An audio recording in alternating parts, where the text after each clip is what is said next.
Good morning, and welcome to World in 5, your trusted source for comprehensive coverage of today's most pressing events, delivered with accuracy, integrity, and insights.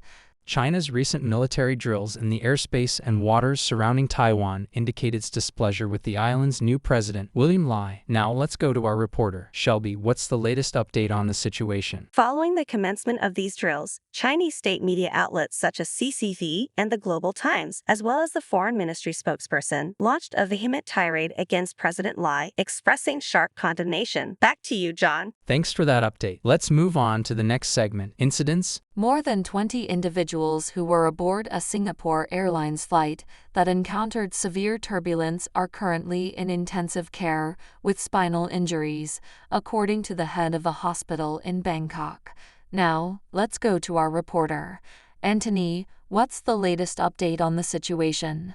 Among those hospitalized in the Thai capital, where the flight from London made an emergency landing on Tuesday, is a 2-year-old child. Overall, the airline reported that 46 passengers and 2 crew members were still receiving treatment in Bangkok. Back to you, Bella. Thanks for that update. Let's move on to the next segment. Business? Elon Musk, the CEO of Tesla, has expressed his opposition to U.S. tariffs on Chinese electric vehicles, EVs, following President Joe Biden's decision to quadruple levies on EV imports from China. Now, let's go to our reporter. Jensen, what's the latest update on the situation? Speaking at a technology conference in Paris via video link, Musk stated, "Neither Tesla nor I asked for these tariffs." This stance contrasts with Musk's earlier warning in January, where he suggested that Chinese car makers would outperform competitors from other countries if trade barriers were removed. Back to you, John. Thanks for that update. Let's move on to the next segment, political unrest. President Emmanuel Macron has announced that he will not proceed with a contentious voting reform in the French Pacific territory of New Caledonia, which sparked violent protests. Now, let's go to our reporter. Alana, what's the latest update on the situation? During a visit to the main island, Macron emphasized the need for local leaders to engage in dialogue to seek an alternative agreement for the archipelago's future. The decision comes after 6 people, including 2 police officers, were killed and hundreds were injured in riots, looting, and arson. Back to you, Bella. Thanks for that update. Donald Trump held a campaign rally in New York's South Bronx neighborhood, aiming to garner support from Black and Latino voters ahead of the November presidential election. Now, let's go to our reporter. Patrick, what's the latest update on the situation? During the event, Trump shared the stage with Florida Republican Byron Donalds, a black congressman speculated as a potential running mate. This rally marked Trump's first appearance in New York in approximately 8 years, as he endeavors to appeal to ethnic minority voters as the presumptive Republican presidential candidate. Back to you, John. Thanks for that update. A video shared on Donald Trump's Truth Social account this week featured a mention of establishing a unified Reich, sparking criticism from Democrats. Now, let's go to our reporter.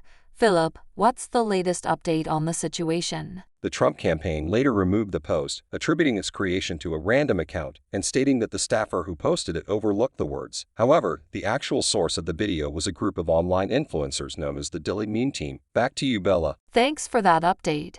Let's move on to the next segment, Crime and Court.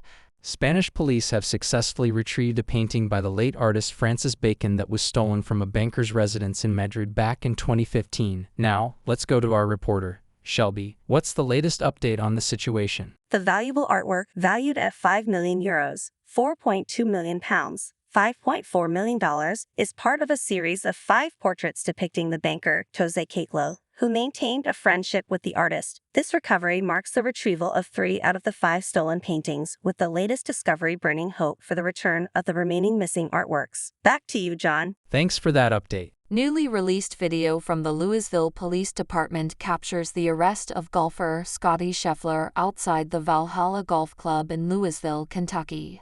Now, let's go to our reporter.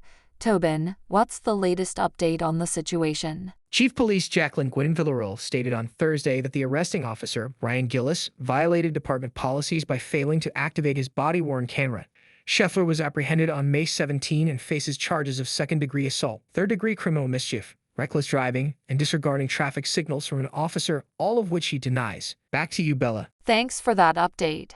Let's move on to the next segment, environmental events. U.S. regulators have filed a lawsuit against Live Nation, alleging that the entertainment conglomerate employed illegal tactics to uphold a monopoly within the live music industry. Let's move on to the next segment, diplomatic relations. The Department of Justice lawsuit asserts that Live Nation's practices have prevented competition, resulting in elevated ticket prices and diminished service quality for consumers.